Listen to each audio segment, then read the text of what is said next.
So I can admit that one of the biggest challenges I've had my entire life was the ability to say no. There was a season in my life where saying no to certain things wasn't even truly an option in my mind. But to be honest, there were times I wanted to say no, but I didn't know how. Telling someone I couldn't do something or didn't want to do something made me feel like the worst person on earth. I grew up in a home of helpers. Uh, so I ended up feeling guilty when I would say no.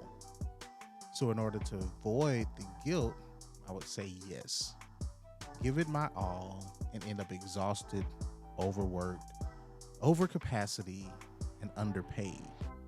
All because I didn't want people to think I wasn't capable or willing to help them. Does this sound familiar? Have you become a person that struggles or is even incapable of saying no? Are you a chronic yes person? Welcome to the Reflections Podcast, where we replay our wins and losses so that we can build more winning seasons. My name is Antoine, and in today's podcast, we're talking about the power of saying no, the yes to you. Burnout is real, and it starts by being over capacity. Saying no keeps your light burning. Once your light dims, there's no value for you or for the people that you could be serving. Let's take a walk down this lane. We know, especially if you have been a chronic people pleaser, a yes man or woman, um, we know that there's a difficulty in saying no. But my hope today is that enough people like me will see this and experience the change that we need to in order to live a more fulfilled life without the guilt or shame because we chose to say no. All right, so let's start with the list of reasons why people say no. I'm going to try not to push through this too fast, but it might happen. One of the reasons is people pleasing. You may not want to disappoint someone or hurt their feelings. So you rather make them happy than you happy. You put their needs, their priorities first instead of you. The next one, fear of conflict. You just might not like confrontation, and it's easier to say yes than to deal with the internal conflicts or the conflicts against another person because you said no. Number three, cultural conditioning. You may believe that saying no will prevent you from getting ahead in life. You may be an opportunist with your yeses, and you feel like by saying no, you are limiting your possibilities. Number four, socialization. You may have been taught that you shouldn't be selfish or say no to people. The way I talk to my students about this, especially my younger students, I let them know when they try to say that the sharing is caring, I swiftly knock that down and I say, well, sharing isn't technically caring. I think the quote might have been made up by somebody who wanted to manipulate somebody into doing what they desired. So they created a quote that says, well, if you care about me, you would share. But that's not how this thing goes. Next, expectations. You may struggle saying no because you feel the pressure from friends and family. You feel like you have to say yes because of your connection. You feel like you have to say yes because it's just what you do and you don't want to let people down. Sometimes you may say no for this next reason, fear of missing out. Most people will call it FOMO, fear of missing out.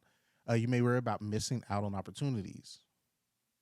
The reality is you're not capable of ever accessing every opportunity that's available for you. You're only one person, but sometimes that fear of saying no is because you fear you're going to miss out. So you rather say yes and not miss out. Number six, number seven. Number seven, structural commitments. You may have other roles such as work or childcare that you need to balance. You fear saying no because you don't want to let a commitment down. You fear of saying no because you feel like you have to say yes because it creates some type of balance in your life. Number eight, unconscious belief. You may believe that it's important to be nice to others and that saying no is not nice. For a lot of people that grow up in even church households, I grew up in a churchy household where we had a belief that you help others, but we lack the balance of saying that I'm not in position always to help others. I'll let that rest there. The next one is huge. Not knowing your limits. You may not be aware of how much you can take on. I am guilty of this. Saying yes, even though I don't truly have the capacity to do it, but I feel limited by saying no. We have to know our limits, but we'll talk about that more in a moment. Number 10, fear of what people may say or think. You want to be accepted and or respected, but fear how people will perceive you once you say no. Hopefully you took notes and got those 10 things, or you can rewind and get those again. Though we can't address or even fix all of these in the short 15-minute podcast, I want us to first acknowledge that we have to say no. We got to say no sometimes. Even as I share this with you, I have to process the fact that this is a challenge. This is breaking generational curses. This is tearing down principles that you believe because you were taught maybe that sharing was caring, or put others first, or all of these things that somehow did not get taught with the balance of the other side.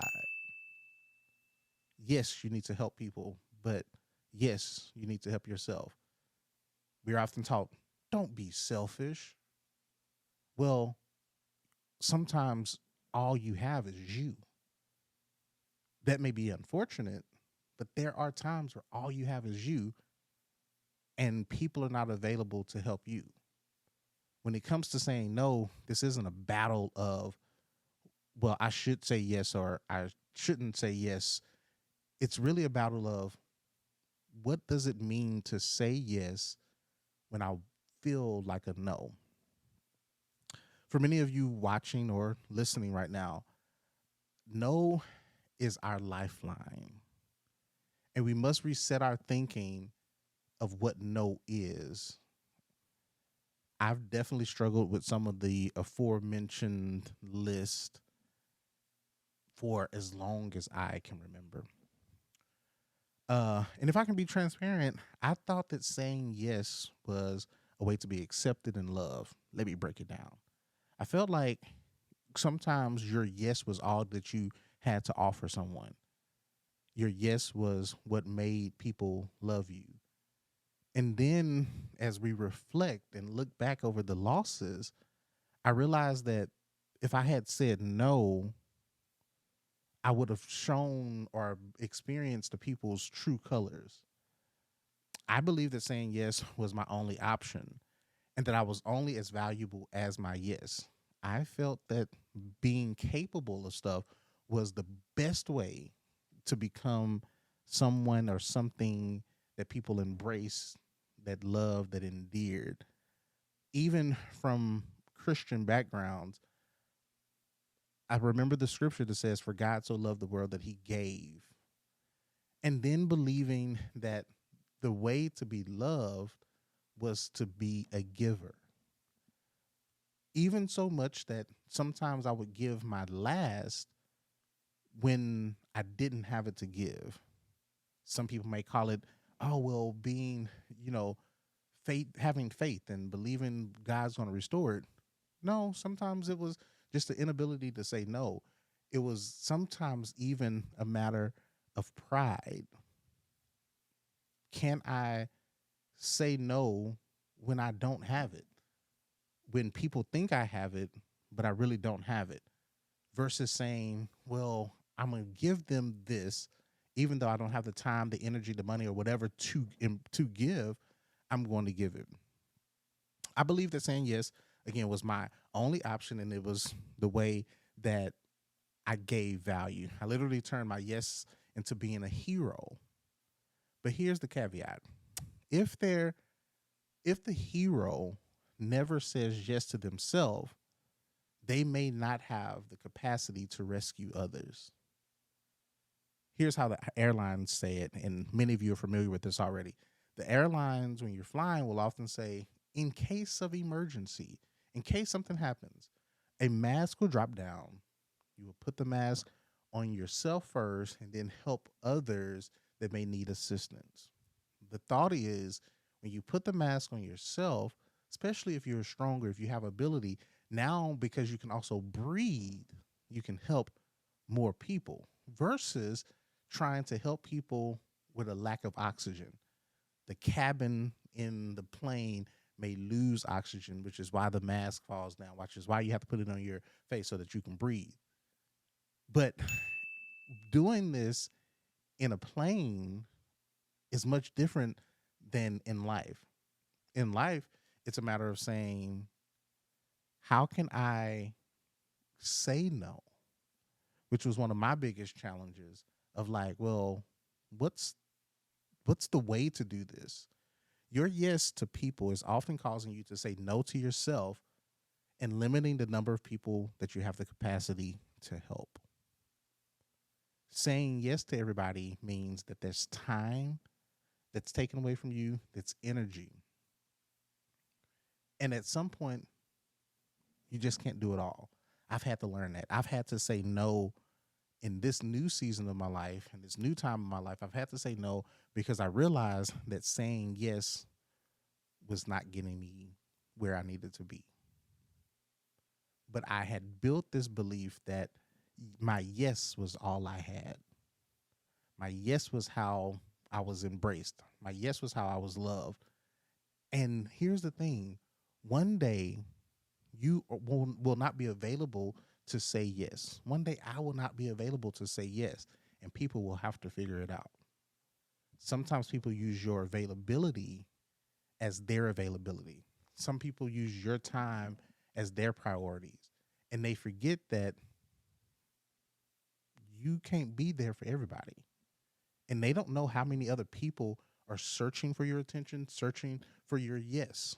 So, as we reset our minds, as we put our minds in a different form where we adjust how we do things, we transform by the renewing of our minds. We want to condition ourselves to see no in a different light. No is not always a bad thing. No is often an opportunity for you to consider if it's the right thing for you, if the situation is the right thing for you. Being able to process and say, this doesn't fit. But here are the key points. Saying no is the best way to say yes to ourselves. By being able to prioritize ourselves, we, in saying no to the other thing, we can prioritize ourselves to position ourselves to be more effective. Sometimes people see you as in position to help already, but they don't know the struggle that goes on behind the closed doors. So at that point, we have to break our pride and say, no, I'm not capable of that right now. Or, hey, this doesn't work for me right now. In that way, you can say yes to you. There's so many people that owe you money next Friday that haven't given you that money next Friday because you said yes and did not set boundaries. Your no is your boundary setter. Your no is being nice or being kind, but not always being nice. Sometimes our niceness is taken advantage of, especially for the people pleasers that always say yes. No doesn't mean that you're inadequate or incapable. This is something I had to deal with. I would say yes to stuff that I didn't have time for because I felt like if I said no, people would see it as incapable or inadequate versus being over capacity. So I had to learn that at some point I had to take care of me. I had to make sure that there was time for me to do what I needed to do so that I could position myself to really be the help that I desired to be to others. So I had to reset my mind to say, you're adequate, you're effective, you're capable, you're good enough, but also you know that you don't have the time, energy, resources, availability to do this. And then at that point, my reset was it's okay to say no and maybe refer a different avenue or say no and leave it at that, which brings us into our next point.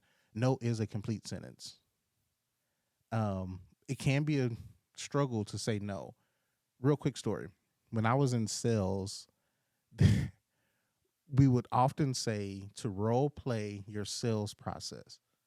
We would often say, hey, you even look in your mirror, have a sales conversation, get used to rejection or whatever. Do it in the mirror, say it, repeat it. Some seasons of your life, you may have to practice your no. You may have to get like Cat Williams, as he says it, you just got to tell him no. And it's not easy, especially if you're overcoming from being a people pleaser. The next thing is people will show you their true colors when you say no. Those people that you think love you, embrace you, that all of this type of stuff, when you have to tell them no, you will see how they handle your boundaries.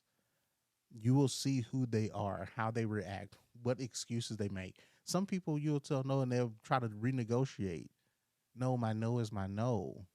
My no is what I need for me. I understand that you're in a position, but your emergency isn't my priority. We have to build ourselves to be in a position that says, I understand what you're saying, I understand what you're going through. Even for me, my yes was again being the hero.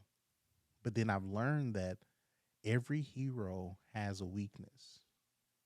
And if their weakness is exposed, the enemies, the attackers will attack that weakness. Boundaries cannot be your weakness. Saying no cannot be your weakness because you will be taken advantage of. I know it's difficult to say no. I know the challenge goes through your mind. I know there may be traumas and other things that are pushing you to say yes. But a mentor of mine gave me a couple of things where he experienced making a lot of money and had to learn how to say no. Maybe you have to learn how to say no in a way that's not just no because you haven't made it to that point. Maybe you say, hey, right now is not a good time. Oh, no, I can't do that. I have some other obligations. Is there a different time? Or just saying no. Find ways to say no that make you comfortable to where you can move from the overwhelm and the guilt of no to the acceptance as being able to say no made me better. Being able to say not right now made me feel better.